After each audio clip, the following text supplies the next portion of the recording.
এই রে, কবে চলে গেছে দিন আর এখন আপলোড করছে, কি তাই না? মনসা পূজা কবে চলে গেছে আর আমি এখন আপলোড করছি। কি করব বলো, ইচ্ছে করছিল না তাই। যাই হোক, চলো বলি। দিনটি ছিল মনসা পুজোর দিন। আসাম গিয়েছিলাম আমার মামা বাড়ি। অনেক বড় করে পুজো হয়, খুব মজাও হয়। ঠাকুর আনতে চলে গিয়েছিলাম। ওই যে দেখছো বোনু, সে শাড়ি পরছে। আর সবাই মিলে গিয়েছিলাম টোটো করে। মজা হয়েছে, প্রচুর রোদ ছিল। এই যে আমার পাপা। এখন অনেকেই বলবে এটা কি তোমার ছেলে? না, এটা আমার ভাস্তা, ছেলের মতনই। যাই হোক, চলো। এই যে পৌঁছে গেলাম ঠাকুর নিয়ে এসে। এবার ঠাকুর ঢোকাচ্ছে। ভালো লাগে না বাড়িতে কোনো পুজো হলে? খুব ভালো লাগে। যাই হোক, এই যে দেখো, আমাদের ব্রাহ্মণ, ছোট ব্রাহ্মণ টুকুস টুকুস করে উঠে উপরে চলছে। এই তো এখন হবে বরণ, মায়ের সাজসজ্জা চলছে। মাকে মালা, কানের এসব পরাচ্ছে আর কি। তারপর ওড়না দেওয়া হবে। এই তো কমপ্লিট। সুন্দর লাগছে বলো? সত্যি একদম কমপ্লিট লুক।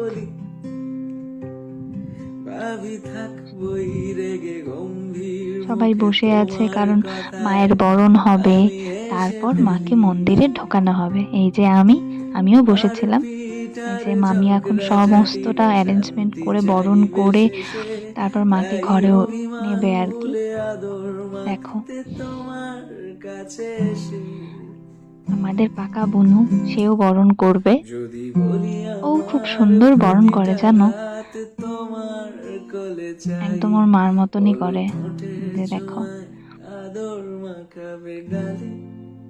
খুব সুন্দর করে বরণ করে। একে একে করে নেবে, তারপর আমার দিদা বরণ করলো। সবাই তারপর প্রণাম সেরে ফেললাম, আমিও সেরে ফেললাম। দেখো, তারপর বসে আছি। ওই আলু, ওই টমেটো, ওই দেখো। ফুচকাকে, তারপরে আমার বড় ভাইকে, সবাইকে খোঁচাচ্ছিলাম আর কি। ওরা ওরা ফটো তুলবে বলছিল, আমি ভিডিও করছিলাম সেটাতে। তারপর পোজ দিচ্ছে সুন্দর সুন্দর, দেখো। আর কেউ মজা করুক চাই না করুক, এই দুই পণ্ডিত মজা করছে। বাপরে বাপ, একটা মিনিট স্থির হয়ে বসেনি। যাই হোক, তারপর মাকে ঘরে নিল। একদম আমাদের মা রেডি, এবার পুজো হবে। ঠাকুর মশাইও চলে আসছিল। খুব একটা লেট হয়নি, পুজো তাড়াতাড়ি হয়ে গেছে। তারপরে এই যে অ্যারেঞ্জমেন্ট হচ্ছিল, ভোগ টোগ রান্না হচ্ছিল, এগুলো আগের।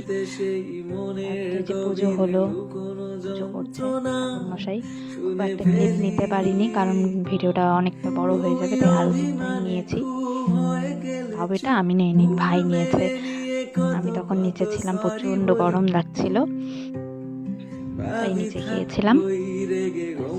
হ্যাঁ, আরেকটা কথা বলি, পেছনে যে বেলুন দেখতে পাচ্ছ, ওগুলো আমার বুনুর কাণ্ড। ও প্রতিবারই তাই করে, বেলুন দিয়েও সাজায়। যাই হোক, তার ইচ্ছে। খুব একটা ভালো। এই যে বেচারার গরম লেগে গেছে, শাড়ি শুড়ি খুলে ফেলছে। আবার পুজো হচ্ছিল, সবাই আরতি নিল। তারপরে হচ্ছে কি, ওগুলো দিয়ে সিঁদুর টিঁদুর দেয়। তারপরে যাই হোক হলো সব, আমরা তারপরে একটু নাচানাচি করলাম সবাই মিলে। ভিডিওগুলো কে কিভাবে আপলোড করে সেটা আমি জানি না, কি উদ্দেশ্যে করে। কেউ কেউ আছে টাকা ইনকামের জন্য করে, কেউ কেউ আছে এমনি করে, কারো কারো ভালো লাগে তাই করে। বাট আমি না, আমি আপলোডটা করে রাখি কারণ আমার যদি গ্যালারির থেকেও ডিলিট হয়ে যায়, আমার যদি কখনো দেখতে ইচ্ছা করে, আমি এখানে ফেসবুক থেকে খুঁজে বার করে দেখি জানো। আমার খুব ভালো লাগে, পুরনো স্মৃতি না খুব খুব ভালো হয়। আসছে একটা কথা আছে না, যায় দিন ভালো আসে দিন খারাপ, তো সেই কথার বেসিসে আমি ভাবি যে এই এই দিনগুলো খুব খুবই ভালো। এই হলো আমার দিদা।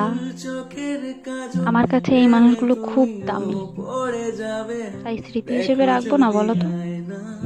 কেউ কেউ তো পায় না, দিদা ঠাকুমা দেখতেই পায় না। আমি যে দেখতে পাচ্ছি সেটাই তো অনেক, তাই না? আমার খুব ভালো লাগে। এই মানুষগুলোকে।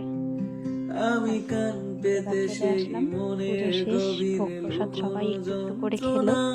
দুপুরের এই পর্যন্তই ছিল। পরে রাত্রে ক্লিপটা নিব ভেবেছিলাম, বাট আর মনে ছিল না, তাই আরো একটি কাছের মানুষের সাথে পরিচয় করায় দিই। ওই যে দেখলে, ওটা আমার দাদু, আমার খুব কাছের। তারপর সবাই ভোগ প্রসাদের জন্য রেডি। ভোগ প্রসাদ খেয়ে সবাই সবার উপোস ভাঙছে। এই তো, এই ছিল আমার মা সবাইকে দিচ্ছে। পুজো শেষ, সব শেষে ঠাকুর এমন সুন্দর একটা ওয়েদার গিফট করলো, কি বলবো, এত হাওয়া, খুব ভালো লাগছিল, পুরো ঠান্ডা করে ফেলছিল চারপাশটা। এবার বলি, এত লেট কেন, তাই তো? আসলে প্রচুর ডিস্টার্ব ছিলাম, জানো, কিছু জিনিস প্রচুর আমাকে কষ্ট দিয়েছে, কিছু মানুষের রূপ দেখেছি, তাই তাই হোক, সেসব মনে রেখে আমার জীবনে এগোতে হবে। তোমাদের কোনো এক সময় বলবো সবটা। চলো আজকের মতন টাটা, সবাই ভালো থেকো।